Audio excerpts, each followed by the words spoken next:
Hello everyone, welcome to our channel. हम solve कर रहे हैं हमारे सोशोलॉजी के कुछ मोस्ट इम्पॉर्टेंट और न्यू क्वेश्चन जो कि आपके upcoming UPHSC assistant professor, NTA net sociology और पीजीटी सोशोलॉजी के पॉइंट ऑफ व्यू से बहुत इंपॉर्टेंट हैं। तो देर न करते हुए शुरू करते हैं आज की वीडियो। पहला क्वेश्चन आपकी स्क्रीन पर है। सामाजिक घटनाओं के अध्ययन में वस्तुनिष्ठता बना रहना निर्भर करता है, किस पर निर्भर करता है? ऑप्शन है आपके use of empirical method, use of mechanical devices, standardisation of concept, all of the above.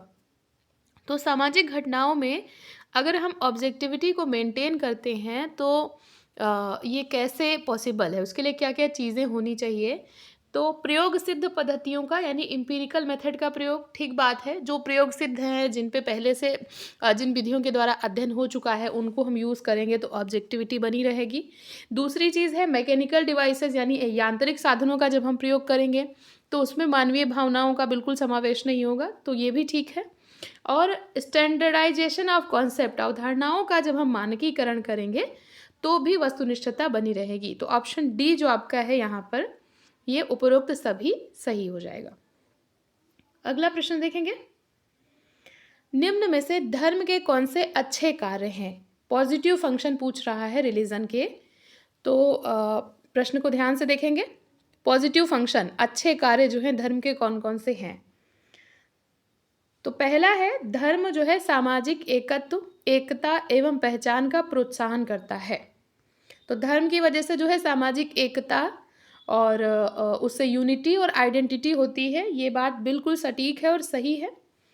दूसरा कह रहा है कि धर्म जो है तेजोमय आर्थिक विकास एवं सामाजिक परिवर्तन लाता है।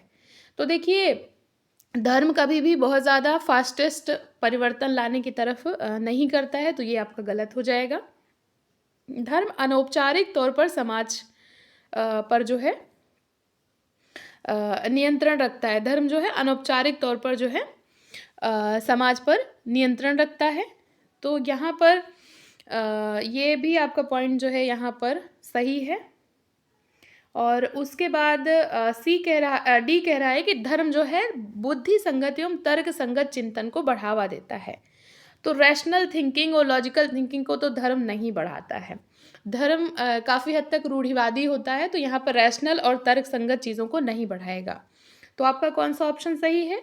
एक तो आपका ए सही है और दूसरा सी सही है। अब कूट देखेंगे ए और सी, आपके फर्स्ट ऑप्शन में ही है ए और सी जो है, तो ये ए ऑप्शन आपका यहाँ पर करेक्ट हो जाएगा। अगला प्रश्न देखेंगे। आर्थिक विकास की विशेषता है अर्थव्यवस्था में संरचनात्मक परिवर्तन, व्यावसायिक संरचना में परिवर्तन, ए और बी दोनों, या उपरोक्त में से कोई नहीं। तो आर्थिक विकास की विशेषता पूछ रहा है, तो आर्थिक विकास में एक तो स्ट्रक्चरल चेंजेस होंगे और दूसरी चीज़ क्या है, ऑक्यूपेशनल स्ट्रक्चर में भी चेंज होंगे, व्यावसायिक संरचना में भी परिवर्तन होंगे।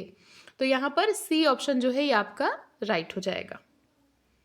अगला प्रश्न है, कंप्यूटर उन्मुख अपराध या जिनको आजकल हम कह सकते हैं साइबर क्राइम। तो देखिए, सीधा सीधा मेरे मुंह से निकल ही गया आंसर ही। तो कंप्यूटर उन्मुख अपराध को हम क्या कहते हैं? साइबर क्राइम कहते हैं। बी ऑप्शन यहाँ पर आपका राइट है। अगला प्रश्न है, टीके वुमन के अनुसार कृषक संघर्ष में शामिल मुख्य कारक कौन से हैं? टीके वुमेन के अनुसार कृषक संघर्ष में शामिल मुख्य कारक कौन से हैं?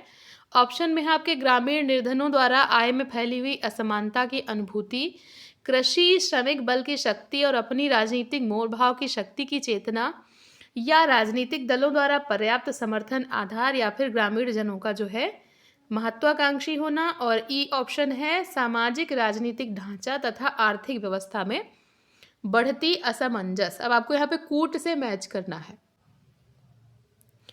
तो प्रश्न को जब आप ध्यान से पढ़ेंगे तो टीके वुमेन ने कृषक संघर्ष में देखिए कृषि श्रमिक बल की शक्ति और राजनीतिक शक्ति की चेतना की बात की है, और राजनीतिक दलों द्वारा समर्थन मिलने की बात की है, ग्रामीण जनों के महत्वाकांक्षी होने की बात की है। इसके अलावा सामाजिक राजनीतिक ढांचे और आर्थिक व्यवस्था में असमंजस की भी बात की है।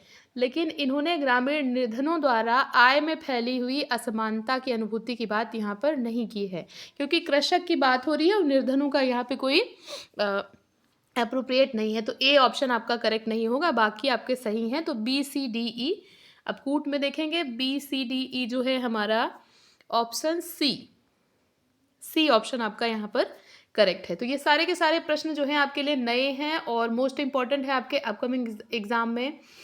यूपीएचएससी में तो नए प्रश्न बहुत सारे पूछ लेता है और बहुत सिर घुमा देता है, तो इस तरीके के प्रश्नों को जो है आपको एकदम नोट करके रखना है। अगला प्रश्न है, उस वर्ष एवं शहर का नाम बताइए जहां नारी एवं विकास दृष्टिकोण का विचार पनपा था। कौन सा वर्ष है और कौन सा शहर, यानी नारी एवं विकास, वुमेन एंड डेवलपमेंट जो है कब से ये अप्रोच जो है आया। तो ऑप्शन में है 1975 केन्या, 1975 मैक्सिको, या फिर 1972 ऑस्ट्रिया, या फिर 1976 डेनमार्क। तो यहाँ पर ये जो वुमेन एंड डेवलपमेंट का जो अप्रोच है ये आपका आया था 1975 में और देश था मैक्सिको। बी ऑप्शन आपका यहाँ पर राइट है। अगला प्रश्न देखेंगे, घरेलू हिंसा अधिनियम किस वर्ष में पारित हुआ। डोमेस्टिक वायलेंस एक्ट जो है ये कब पारित हुआ, 1997, 2005, 2006 या फिर 2007। तो ये प्रश्न थोड़ा सा आसान है, मुझे लग रहा है इसका आंसर आप लोग को आ रहा होगा। डोमेस्टिक वायलेंस एक्ट 2005 में आया था। बी ऑप्शन आपका करेक्ट है। अगला प्रश्न देखेंगे, निम्नलिखित में से कौन सा एक जटिल समाज में नौकरशाही का लक्षण नहीं है। जटिल समाज में नौकरशाही का लक्षण नहीं है, इनमें से कौन सा है। ऑप्शन है आपके सोपानिकी सिद्धांत के अनुसार संगठित कर्मचारी, अंतरवैयक्तिक संबंधों का मूल्यांकन समझा जाना, लिखित नियमों के अनुसार किया गया काम, या सक्षमता के आधार पर भर्ती। तो जटिल समाज में नौकरशाही का इनमें से कौन सा जो है लक्षण नहीं है पूछ रहा है। तो प्रश्न को ठीक से पढ़ेंगे, नहीं है पूछ रहा है यहाँ पर। तो सोपानिकी के अनुसार, यानी कि यहाँ पर हायरार्किकल, देखिए बेबा ने बताया था कि हायरार्की रहेगी, ठीक है, सोपानिक क्रम रहेगा, जो पद क्रम है कि ये बड़े हैं ये उनसे छोटे हैं, तो सोपानिक क्रम रहेगा। और लिखित नियम रहेंगे, और रिक्रूटमेंट जो होगा वो क्षमता के आधार पर होगा कि आपकी क्षमता है। जैसे अभी आप लोग का असिस्टेंट प्रोफेसर या पीजीटी का जो चयन है वो क्षमता के आधार पर हो रहा है रिक्रूटमेंट। लिखित नियमों के आधार पर होगा आपका काम, और सोपानिकी होगी। तो नौकरशाही की ये विशेषताएं होंगी। लेकिन क्या है सेकेंड ऑप्शन, अंतरवैयक्तिक संबंधों का मूल्यांकन, ये नहीं होगा। इंटरपर्सनल रिलेशन को समझा जाना, ये चीज़ यहाँ पर नहीं होगी। तो बी ऑप्शन जो है आपका ये लक्षण नहीं है। अगला प्रश्न देखेंगे, सर्वप्रथम धारणीय विकास, या इसको बोलते हैं सस्टेनेबल डेवलपमेंट, इसको कब सबसे पहले ये अवधारणा किस वर्ष में आई थी। ऑप्शन में है 1971, 1981, 1991 या फिर 2001। तो सस्टेनेबल डेवलपमेंट का जो कॉन्सेप्ट है ये सबसे पहले कब आया था, तो ये आपका आया था 1981 में। 1981 में जो है ये आपका कॉन्सेप्ट आया था। आपका ऑप्शन सही होगा यहाँ पर बी ऑप्शन सेकंड। 1981 में जो है ये संधारणीय विकास को सबसे पहले रखा गया था। अगला प्रश्न ये बायो से है और जो है इस प्रश्न को डिलीटेड माना गया था, तो हम इसको नहीं सॉल्व करेंगे। अगला प्रश्न देखेंगे, अभिकथन है और कारण है।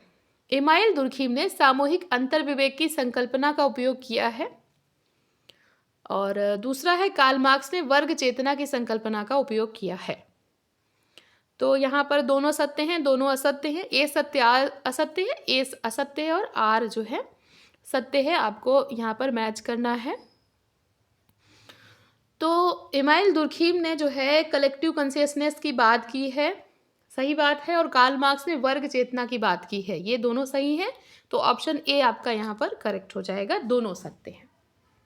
अगला प्रश्न देखेंगे, सामुदायिक विकास कार्यक्रमों की नीतियों का निर्धारण कौन करता है। सामुदायिक विकास कार्यक्रम जो है इनकी नीतियां कौन निर्धारित करता है। ऑप्शन में है गृह मंत्रालय, वित्त मंत्रालय, सामुदायिक विकास एवं सहकारिता मंत्रालय, या फिर इनमें से कोई नहीं।